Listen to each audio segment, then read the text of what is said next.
Shafe niba abagore bakora ubucuruzi bwambukiranya imipaka n'abakiriya niba abagore bakora ubucuruzi bwambukiranya imipaka bahuye n'abagizi ba nabi barabakubita babambura ibintu byose n'amatelefone byose nta kintu bafite ikibabaje noneho uziko bafasha no kuvuga aba bagore n'abanyamuhumuro sibyo ariko se abanyamuhumuro ko ndikukubwira gutabara ukambwira ibyo ngibyo ko umva bihuriye yewe mari yo mwanya gwange uri mu bingibi by'abagore ngo kabeze ndaya urikakutana n'umutwe gwawe kubera keze ndaya so gusanga nizo zihendeze ne kuba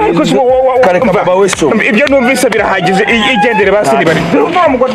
muri bagunda kubwira gahoro uziko biye bitenge ndabizi nago bishoboka mada urabacitse bishoboka nago bishoboka cyo bayiki